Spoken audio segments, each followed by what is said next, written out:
This iMovie presentation has been produced as part of an assessment for Bangor University's Forensic Linguistics module QXL 3346. During the presentation, I will talk about what is classed as insulting language, whether it is considered a crime to insult someone, and who should decide if someone has used insulting language. I will also mention insulting language cases in the news. I'm going to start off with the question, do we have the right to free speech in the UK? The answer is yes. We have the right to make our opinions heard, just as we also have the right not to listen. But is there any reason that this might not be the case? Again, the answer is yes, according to the Public Order Act of 1986, which states, a person is guilty of an offence if he A. uses threatening, abusive or insulting words or behaviour, or disorderly behaviour, or B. displays any writing, sign or other visible representation which is threatening, abusive or insulting within the hearing or sight of a person likely to be caused harassment, alarm or distress thereby. So what does this actually mean? Is it saying it's illegal to insult someone? And what does the word insulting actually mean? What words exactly would be classed as insulting? Well, according to an online dictionary, this is the definition of the word insulting.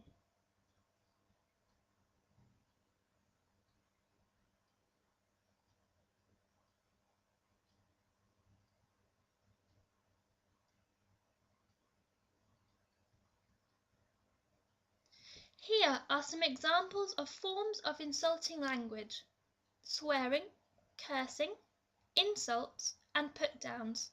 However, different people will have different opinions about what is insulting to them, in which case it would be fair to say that it's possible to say something to someone without realising that it could be classed as insulting.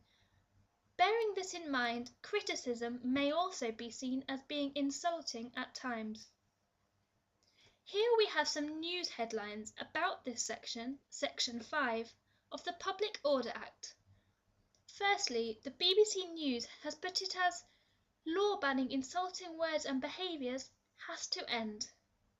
The Telegraph said, law banning insulting language is strangling free speech.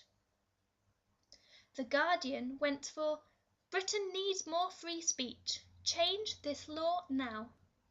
And the London Evening Standard said, in a democratic society, you should have the right to call a horse gay.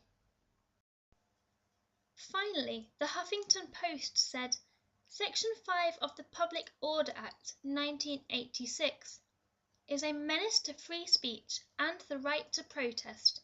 It has been repeatedly abused by overzealous police and prosecutors to variously arrest gay rights campaigners, Christian street preachers, critics of Scientology, and even students making jokes. This is the reasoning behind the latest campaign, Reform Section 5, which has the slogan, Feel free to insult me. According to The Guardian, the Public Order Act has become a licence for the police to harass ordinary citizens, yet it is intended to protect us from such harassment. So, who exactly should decide what's insulting and what's not? Should it be down to the individuals concerned to decide if something said or written is insulting? Or down to the police? Or even a judge?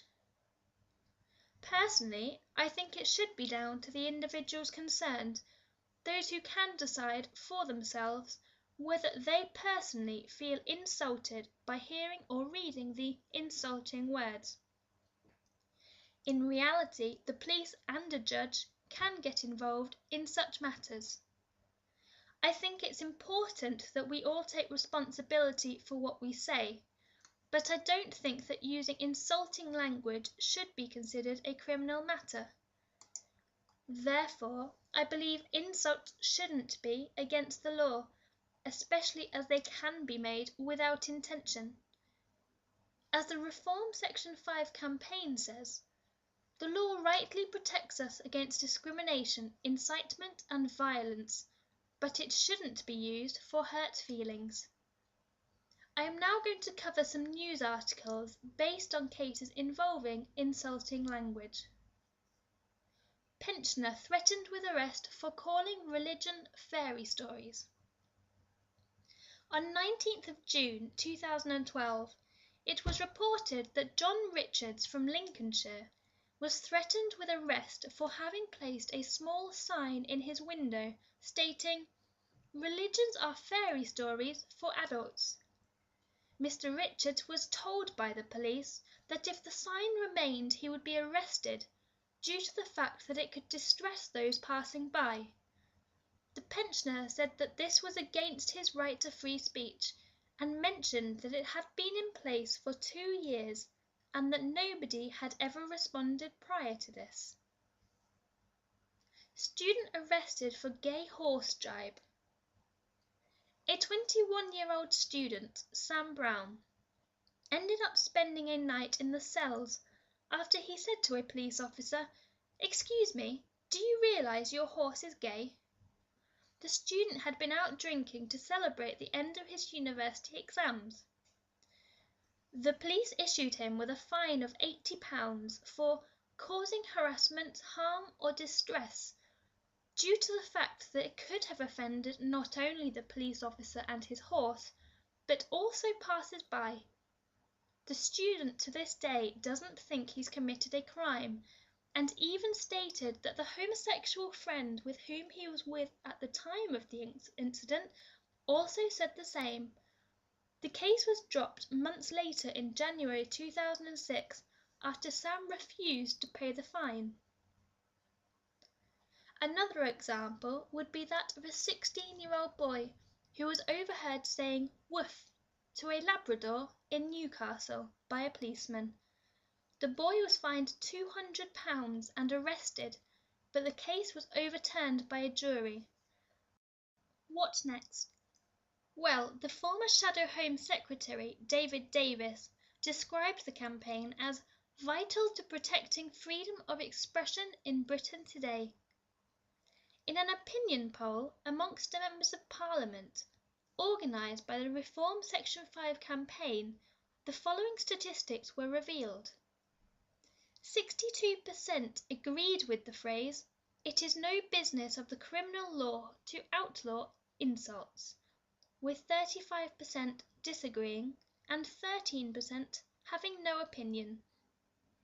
58% agreed that the word insulting should be removed from Section 5 to protect freedom of speech, with 22% disagreeing and 20% having no opinion. Also, the Police Foundation has said that they are concerned with regard to Section 5 of the Public Order Act, as the courts simply state that the word insulting should carry its ordinary everyday meaning without stating what actually would be considered as insulting. Perhaps if the Reform Section 5 campaign gains enough support, the law will be changed. Only time will tell. To conclude the presentation, I am going to leave you with an extract from Rowan Atkinson's recent speech, giving his support for the Reform Section 5 campaign, which I think summarises the issue perfectly.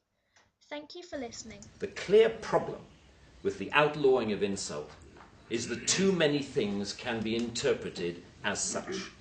Criticism is easily construed as insult by certain parties. Ridicule easily construed as insult. Sarcasm, unfavourable comparison, merely stating an alternative point of view to the orthodoxy can be interpreted as insult. And because so many things can be interpreted as insult, it is hardly surprising that so many things have been, as the examples I talked about earlier show.